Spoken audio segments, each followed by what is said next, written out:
जय भोलेनाथ। आप सभी का हमारे YouTube चैनल पर हार्दिक स्वागत है। भगवान शिव की कृपा सदा आप और आपके परिवारजनों पर बनी रहे। श्री ब्रह्मा जी कहते हैं, नारद, तदंतर वशिष्ठ जी ने प्राचीन काल में राजा अनरणी के द्वारा अपनी कन्या पद्मा का पिप्पलाद के साथ विवाह करने की तथा धर्म के वरदान से पिप्पलाद के तरुण अवस्था, रूप, गुण, सदा स्थिर रहने वाले यौवन, कुबेर और इंद्र से भी बढ़कर धन, ऐश्वर्य, भक्ति, सिद्धि और समता प्राप्त करने की तथा पद्मा के स्थिर यौवन, सौभाग्य, संपत्ति और भरता के द्वारा परम गुणवान 10 पुत्रों के प्राप्त करने की कथा सुनाकर कहा, हे शैलेंद्र, तुम मेरे कथन के सार तत्व को समझकर अपनी पुत्री पार्वती का हाथ महादेव जी के हाथ में दे दो और मैना सहित तुम्हारे मन में जो कुरोष है उसे त्याग दो। आज से 1 सप्ताह बीतने पर अत्यंत शुभ और दुर्लभ मुहूर्त आने वाला है। उस समय चंद्रमा लगन के स्वामी होकर अपने पुत्र बुध के साथ लगन में ही स्थित रहेंगे। उनका रोहिणी नक्षत्र के साथ योग होगा। चंद्रमा और तारे शुद्ध होंगे। मार्गशीर्ष मास के अंतर्गत संपूर्ण दोषों से रहित सोमवार को, जबकि लगन पर संपूर्ण शुभ ग्रहों की दृष्टि होगी, पाप ग्रहों की दृष्टि नहीं होगी और बृहस्पति ऐसे स्थान पर स्थित होंगे जहां वे उत्तम संतान और पति का सौभाग्य देने में समर्थ होंगे। ऐसे मुहूर्त में तुम अपनी कन्या मूल प्रकृति ईश्वरी जगदम्बा पार्वती को जगत पिता भगवान शिव के हाथों में देकर कृतार्थ हो जाओ। ऐसा कहकर ज्ञान शिरोमणि मुनिवर वशिष्ठ नाना प्रकार की लीला करने वाले भगवान शिव का स्मरण करके मौन हो गए। वशिष्ठ जी की बात सुनकर सेवकों और पत्नी सहित गिरिराज हिमालय बड़े विस्मित हुए और दूसरे दूसरे पर्वतों से कहने लगे, गिरिराज मेरु, सहे, गंधमादन, मंद्राचल, मैनाक और विंध्याचल आदि पर्वतेश्वरों, आप सभी लोग मेरी बात सुने। वशिष्ठ जी ऐसी बात कह रहे हैं, अब मुझे क्या करना चाहिए, इस बात का विचार मुझे करना है। आप लोग अपने मन से सभी बातों का निर्णय करके जैसा ठीक समझे वैसा करें। हिमाचल की बात सुनकर सुमेरु आदि पर्वत भली भांति निर्णय करके उनसे प्रसन्नता पूर्वक बोले, महाभाग, इस समय विचार करने से भला क्या लाभ। जैसा ऋषि लोग कहते हैं उसके अनुसार ही कार्य करना चाहिए। वास्तव में यह कन्या देवताओं का कार्य सिद्ध करने के लिए ही उत्पन्न हुई है। इसने शिव के लिए ही अवतार लिया है, इसलिए यह शिव को ही दी जानी चाहिए। यदि इसने रुद्रदेव की आराधना की है और रुद्र ने आकर इसके साथ वार्तालाप किया है तो इसका विवाह उन्हीं के साथ होना चाहिए। श्री ब्रह्मा जी कहते हैं, नारद, उन मेरु आदि पर्वतों की ये बात सुनकर हिमाचल बड़े प्रसन्न हुए और गिरिजा भी मन ही मन हंसने लगी। अरुंधति ने भी अनेक कारण बताकर, नाना प्रकार की बातें सुनाकर और विभिन्न प्रकार के इतिहासों का वर्णन करके मैना देवी को समझाया। तब शैल पत्नी मेनका सब कुछ समझ गई और प्रसन्नचित होकर उन्होंने मुनियों को, अरुंधति जी को और स्वयं हिमाचल को भी भोजन कराकर खुद भोजन किया। तदंतर ज्ञानी गिरिश्रेष्ठ हिमाचल ने उन मुनियों की भली भांति सेवा की। उनका मन प्रसन्न और सारा भ्रम दूर हो गया था। उन्होंने हाथ जोड़कर प्रसन्नता पूर्वक उन महर्षियों से कहा, हे महाभाग सप्तऋषियों, आप लोग मेरी बात सुने। मेरा सारा संदेह तो दूर हो गया है। मैंने शिव पार्वती के चरित्र भी सुन लिए। अब मेरा शरीर, मेरी पत्नी मैना, मेरे पुत्र पुत्री, रिद्धि सिद्धि तथा अन्य सारी वस्तुएं भगवान शिव की ही है, दूसरे किसी की नहीं। श्री ब्रह्मा जी कहते हैं, नारद, ऐसा कहकर हिमाचल ने अपनी पुत्री की ओर आदर पूर्वक देखा और उसे वस्त्राभूषणों से विभूषित करके ऋषियों की गोद में बिठा दिया। तत्पश्चात वे शैलराज पुनः प्रसन्न हो उन ऋषियों से बोले, ये भगवान रुद्र का ही भाग है और इसे मैं उन्हीं को दूंगा, ऐसा मैंने निश्चय कर लिया है। ऋषिगण कहने लगे, गिरिराज, भगवान शंकर तो तुम्हारे याचक हैं, तुम स्वयं उनके दाता हो और पार्वती देवी भिक्षा है। इससे उत्तम भला और क्या हो सकता है। हिमाचल, तुम समस्त पर्वतों के राजा, सबसे श्रेष्ठ और धन्य हो, अतः तुम्हारे शिखरों की सामान्य गति है। तुम्हारे सभी शिखर सामान्य रूप से पवित्र और श्रेष्ठ हैं। ब्रह्मा जी कहते हैं, नारद, ऐसा कहकर निर्मल अंतःकरण वाले उन मुनियों ने गिरिराज कुमारी पार्वती को हाथ से छूकर आशीर्वाद देते हुए कहा, शिवे, तुम भगवान शिव के लिए सुखदायिनी हो, तुम्हारा कल्याण होगा। जैसे शुक्ल पक्ष में चंद्रमा बढ़ते हैं, उसी प्रकार तुम्हारे गुणों की वृद्धि हो। ऐसा कहकर सब मुनियों ने गिरिराज को प्रसन्नता पूर्वक फल फूल देकर विवाह के पक्के होने का दृढ़ विश्वास कर लिया। उस समय परम सती सुमुखी अरुंधति ने प्रसन्नता पूर्वक भगवान शिव के गुणों का बखान करके मैना को भी लुभा लिया।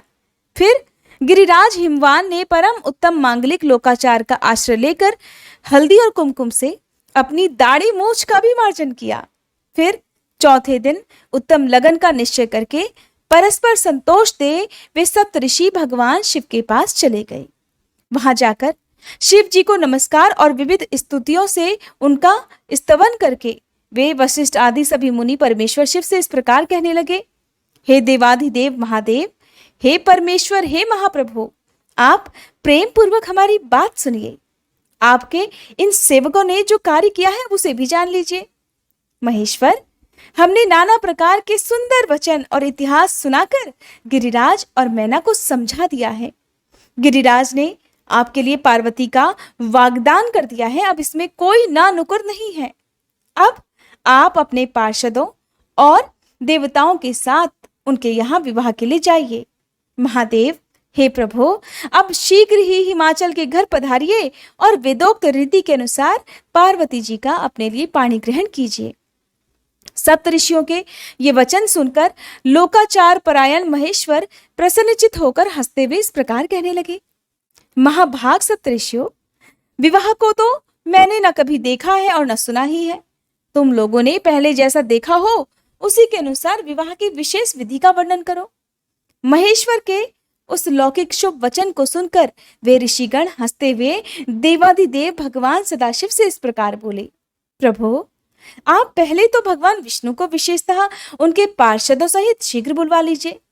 फिर पुत्रों सहित ब्रह्मा जी को, देवराज इंद्र को, समस्त ऋषियों को, यक्ष, गंधर्व, किन्नर, सिद्ध, विद्याधर और अप्सराओं को प्रसन्नता पूर्वक आमंत्रित कीजिए। इनको और अन्य सभी लोगों को यहाँ सादर बुलवा लीजिए। वे सब मिलकर आपके कार्य का साधन कर लेंगे, इसमें कोई संशय नहीं है प्रभु। ब्रह्मा जी कहते हैं, नारद, ऐसा कहकर वे सातों ऋषि उनकी आज्ञा लेकर भगवान शंकर की स्थिति का वर्णन करते हुए वहां से प्रसन्नता पूर्वक अपने धाम को चले गए। श्री नारद जी ने पूछा, हे तात, हे महाप्राज्ञ प्रभु, आप कृपा पूर्वक ये बताइए कि सप्तऋषियों के चले जाने पर हिमाचल ने फिर क्या किया। ब्रह्मा जी कहने लगे, मुनीश्वर, अरुंधति सहित उन ऋषियों के चले जाने पर हिमवान ने जो कार्य किया वो तुम्हें बता रहा हूं, ध्यान पूर्वक सुनो। सप्तऋषियों के जाने के बाद अपने मेरु आदि भाई बंधुओं को आमंत्रित करके पुत्र और पत्नी सहित महामनस्वी गिरिराज हिमवान बड़े हर्ष का अनुभव करने लगे। उसके बाद ऋषियों की आज्ञा के अनुसार हिमवान ने अपने पुरोहित गर्ग जी से बड़ी प्रसन्नता के साथ लगन पत्रिका लिखवाई। उस पत्रिका को उन्होंने भगवान शिव के पास भेजा। पर्वतराज के बहुत से आत्मीयजन प्रसन्न मन से नाना प्रकार की सामग्रियां लेकर वहां गए। कैलाश पर भगवान शिव के समीप पहुंचकर उन लोगों ने शिव को तिलक लगाया और वह लग्न पत्र उनके हाथ में दे दिया। वहां भगवान शिव ने उन सब का यथा योग्य विशेष सत्कार किया। फिर वे सब लोग प्रसन्नचित हो शैलराज के पास लौट आए। महेश्वर के द्वारा विशेष सम्मानित होकर बड़े हर्ष के साथ लौटे हुए उन लोगों को देखकर हिमवान के हृदय में अत्यंत हर्ष हुआ। फिर आनंदित होकर शैलराज ने नाना देशों में रहने वाले अपने बंधु बांधवों को लिखित निमंत्रण भेजा, जो उन सभी को बड़ा सुख देने वाला था। इसके बाद वे बड़े आदर और उत्साह के साथ उत्तम अन्न और नाना प्रकार की विवाहोचित सामग्रियों का संग्रह करने लगे, जैसा कि विवाह के समय किया जाता है। उन्होंने चावल, गुड़, शक्कर, आटा, दूध, दही, घी, मिठाई, नमकीन पदार्थ, मक्खन, पकवान, महान स्वादिष्ट रस और नाना प्रकार के व्यंजन इतने अधिक एकत्रित कर लिए कि सूखे पदार्थों के तो पहाड़ से खड़े हो गए और द्रव पदार्थों की बावड़ियां बन गई। शिव के पार्षदों और देवताओं के लिए हितकर नाना प्रकार की वस्तुएं, भांति भांति के बहुमूल्य वस्त्र, आग में तपाकर शुद्ध किए हुए स्वर्ण, रजत और विभिन्न प्रकार के मणिरत्न, इनका और अन्य उपयोगी द्रव्यों का विधि पूर्वक संग्रह करके गिरिराज ने मंगलकारी दिन में मांगलिक कृत्य करना आरंभ कर दिया। पर्वतराज के घर की स्त्रियों ने पार्वती का संस्कार करवाया। तरह तरह के आभूषणों से सजाई हुई राजभवन की उन सुंदर स्त्रियों ने सानंद मंगल कार्य का संपादन किया। नगर के ब्राह्मणों की स्त्रियों ने स्वयं बड़े हर्ष के साथ लोकाचार का अनुष्ठान किया। उसमें मंगल पूर्वक भांति भांति के उत्सव मनाए गए। हर्ष भरे हृदय से उत्तम मंगलाचार का संपादन करके हिमालय भी सर्वतोभावेन बड़े प्रसन्न हुए और अपने निमंत्रित बंधु बांधवों के आगमन की उत्सुकता पूर्वक प्रतीक्षा करने लगे। इसी बीच में उनके निमंत्रित बंधु बांधव भी आने लगे। देवताओं के निवास भूत गिरिराज सुमेरु दिव्य रूप धारण करके नाना प्रकार के मणियों और महारत्नों को यत्न पूर्वक साथ लेकर अपने स्त्री पुत्रों के साथ हिमालय के घर पर आए। मंद्राचल, अस्ताचल, उदयाचल, मलय, दुर्दुर, निषद, गंधमादन, करवीर, महेंद्र, पारियात्र, क्रौंच, पुरुषोत्तम शैल, नील, त्रिकूट, चित्रकूट, वेंकट, श्रीशैल, गोकामुख, नारद, विंध्य, कालंजर, कैलाश तथा अन्य पर्वत दिव्य रूप धारण कर अपने स्त्री पुत्रों के साथ बहुत सारी भेंट सामग्री लेकर वहां उपस्थित हुए। दूसरे द्वीपों में तथा यहाँ भी जो पर्वत है वे सब हिमालय के घर पधार गए। शिवा और शिव का विवाह है ये जानकर सबने बड़ी प्रसन्नता के साथ वहां पदार्पण किया। शोणभद्र आदि नद और संपूर्ण नदियां दिव्य नर नारियों के रूप धारण कर नाना प्रकार के अलंकारों से अलंकृत होकर शिव पार्वती जी का विवाह देखने के लिए एकत्रित हो गए थे। गोदावरी, यमुना, सरस्वती, वेणी, गंगा, नर्मदा तथा अन्य श्रेष्ठ सरिताएं भी बड़ी प्रसन्नता के साथ हिमालय के यहाँ आईं। उन सब के आने से हिमालय की दिव्यपुरी सब ओर से भर गई। वह सब प्रकार की शोभाओं से संपन्न थी। वहां बड़े बड़े उत्सव हो रहे थे। ध्वजा पताकाएं फहरा रही थी। बंधनवारों से उसकी अधिक शोभा होती थी। चारों ओर चंदोवे तने होने से वहां पर सूर्य का दर्शन नहीं होता था। भांति भांति की नीली पीली आदि प्रभा उस पुरी की शोभा बढ़ा रही थी। हिमालय ने भी बड़ी प्रसन्नता के साथ अपने यहाँ पधारे हुए सभी स्त्री पुरुषों का यथा योग्य आदर सत्कार किया और सबको अलग अलग सुंदर स्थानों में ठहरा दिया। अनेकानेक उपयुक्त सामग्री देकर सभी को पूर्ण संतुष्ट किया। हे मुनि श्रेष्ठ, फिर शैलराज हिमवान ने प्रसन्न होकर महान उत्सव से परिपूर्ण अपने नगर को विचित्र रीति से सजाना आरंभ कर दिया। सड़कों को झाड़ बुहार कर उन पर छिड़काव कराया। उन्हें बहुमूल्य साधनों से सुसज्जित और शोभित किया। प्रत्येक घर के दरवाजे पर केले आदि मांगलिक वृक्ष लगवाए और उन्हें मांगलिक द्रव्यों से संयुक्त किया। आंगन को केले के खंभों से सजाया। रेशम की डोरों में आम के पल्लव बांधकर बंधनवारें बनवाई और उन्हें उन खंभों के चारों ओर लगवा दिया। मालती के फूलों की मालाएं उस आंगन के सब ओर लटका दी गईं। सुंदर तोरणों से वह आंगन का भाग अत्यंत प्रकाशमान जान पड़ता था। चारों दिशाओं में मंगल सूचक शुभ द्रव्य रखे गए थे जो उस प्रांगण की शोभा बढ़ा रहे थे। इस प्रकार अत्यंत प्रसन्नता से भरे हुए गिरिराज हिमवान ने महान प्रभावशाली गर्ग मुनि को आगे करके अपनी पुत्री के लिए प्रस्तुत करने योग्य सारा उत्तम मंगल कार्य संपन्न किया। उन्होंने विश्वकर्मा को बुलाकर आदर पूर्वक एक मंडप बनवाया जिसका विस्तार बहुत अधिक था। वेदी आदि के कारण वह मंडप बहुत मनोहर जान पड़ता था। हे देवर्षे, वह मंडप कई योजन विस्तृत था। अनेक शुभ लक्षणों से युक्त तथा नाना प्रकार के आश्चर्यों से भरा हुआ था। वहां पर स्थावर और जंगम सभी वस्तुएं कृत्रिम बनी हुई थी परंतु असली वस्तुओं की तरह लग रही थी। उनसे उस मंडप की सुंदरता और भी बढ़ गई थी। वहां चारों ओर ही ऐसी अद्भुत वस्तुएं थी जो उस मंडप का सर्वस्व जान पड़ती थी। नाना प्रकार की निराली वस्तुओं का चमत्कार वहां पर छा रहा था। वहां की स्थावर वस्तुओं से जंगम और जंगम वस्तुओं से स्थावर पराजित हो रहे थे, अर्थात वे एक दूसरे से बढ़कर शोभाशाली और चमत्कारपूर्ण दिखाई देते थे। उस मंडप की स्थल भूमि जल से पराजित हो रही थी, अर्थात चतुर से चतुर मनुष्य भी ये नहीं जान पाते थे कि इसमें कहाँ जल है और कहाँ स्थल। कहीं पर कृत्रिम सिंह बने हुए थे, कहीं सारसों की पंक्तियां, कहीं बनावटी मोर थे जो अपनी सुंदरता से सबको मोह लेते थे। कहीं कृत्रिम स्त्रियां थी जो पुरुषों के साथ नृत्य करती हुई देखी जाती थी। वे कृत्रिम होने पर भी सब लोगों की ओर देखती और उनको मोह में डाल देती थी। इसी विधि से मनोहर द्वारपाल बने हुए थे, जो स्थावर होने पर भी जंगमों के समान जान पड़ते थे। वे अपने हाथों से धनुष उठाकर उन्हें खींचते हुए देखे जा रहे थे। द्वार पर कृत्रिम महालक्ष्मी खड़ी थी, जिनकी रचना अद्भुत थी। वह समस्त शुभ लक्षणों से संयुक्त दिखाई देती थी और उन्हें देखकर ऐसा जान पड़ता था मानो क्षीर सागर से साक्षात लक्ष्मी जी ही वहां पर आ गई हों। उस मंडप में स्थान स्थान पर सजे सजाए कृत्रिम हाथी खड़े किए गए थे, जो कि असली हाथियों की तरह लग रहे थे। घुड़सवारों सहित घोड़े और हाथी सवारों सहित हाथी बनाए गए थे। जहां तहां रथियों सहित रथ बने हुए थे, जो कृत्रिम अश्वों से ही खींचे जाते थे, और उन्हें देखकर लोगों को बड़ा आश्चर्य होता था। इनके सिवा दूसरे कृत्रिम वाहन भी वहां खड़े हुए थे। पैदल सिपाहियों की कृत्रिम सेना भी वहां पर मौजूद थी। हे मुने, प्रसन्न चित्त वाले विश्वकर्मा ने देवताओं और मुनियों को भी मोह में डालने के लिए वहां ऐसी अद्भुत रचनाएं की थी। मंडप के सबसे बड़े फाटक पर कृत्रिम नंदी खड़ा था, जो शुद्ध स्फटिक मणि के समान उज्जवल कांति से सुशोभित होता था।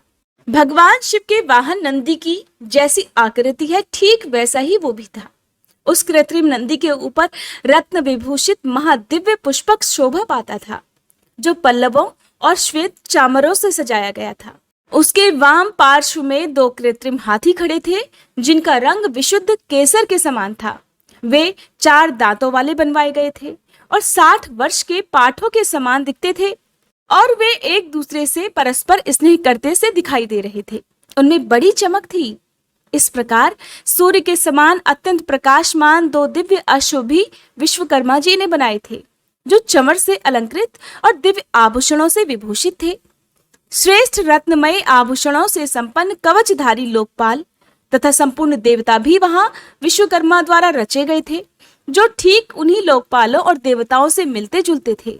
इसी तरह भृगु आदि समस्त तपोधन ऋषि, अन्यान उपदेवता और सिद्ध भी उनके द्वारा वहां पर निर्मित किए गए थे।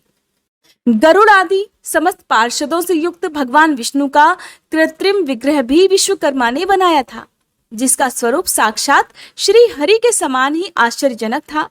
नारद, उसी प्रकार पुत्रों, वेदों और सिद्धों से घिरे हुए मुझ ब्रह्मा की भी प्रतिमा वहां पर बनाई गई थी, जो मेरे समान ही वैदिक सूक्तों का पाठ कर रही थी। ऐरावत हाथी पर चढ़े हुए देवराज इंद्र भी वहां दल बल के साथ खड़े थे। वे भी कृत्रिम ही बनाए गए थे और परिपूर्ण चंद्रमा के समान प्रकाशित होते थे। देवर्षि, बहुत कहने से क्या लाभ। हिमाचल से प्रेरित हुए विश्वकर्मा ने वहां शीघ्र ही संपूर्ण देव समाज के कृत्रिम विग्रहों का निर्माण कर लिया था। इस प्रकार उन्होंने दिव्य मंडप की रचना की थी। वह मंडप अनेक आश्चर्यों से युक्त महान तथा देवताओं को भी मोह लेने वाला था। फिर गिरिराज हिमवान की आज्ञा से परम बुद्धिमान विश्वकर्मा ने देवता आदि के निवास के लिए उनके कृत्रिम लोकों का भी यत्न पूर्वक निर्माण किया। उन्हीं लोकों में उन्होंने उन देवताओं के लिए अत्यंत तेजस्वी, परम अद्भुत और सुखदायक बड़े बड़े दिव्य मंचों अर्थात सिंहासनों की भी रचना की। इसी तरह उन्होंने मुझ स्वयंभू ब्रह्मा के निवास के लिए क्षण भर में ही अद्भुत सत्य लोक की रचना कर डाली, जो उत्तम दीप्त से उद्दीप्त हो रहा था। साथ ही भगवान विष्णु के लिए भी क्षण भर में ही दूसरे दिव्य वैकुंठ धाम का निर्माण कर डाला, जो परम उज्जवल तथा नाना प्रकार के आश्चर्यों से परिपूर्ण था। इसी प्रकार विश्वकर्मा ने देवराज इंद्र के लिए भी दिव्य, अद्भुत, उत्तम और समस्त ऐश्वर्यों से संपन्न ग्रह की रचना की। अन्य लोकपालों के लिए भी उन्होंने प्रसन्नता पूर्वक बड़े सुंदर, दिव्य, अद्भुत और बड़े बड़े भवन बनाए। फिर क्रमशः समस्त देवताओं के लिए भी उन्होंने क्रमशः विचित्र गृहों का निर्माण किया। परम बुद्धिमान विश्वकर्मा को भगवान शंकर का महान वर प्राप्त था, इसलिए उन्होंने शिव जी के संतोष के लिए क्षण भर में ही इन सब वस्तुओं की रचना कर डाली।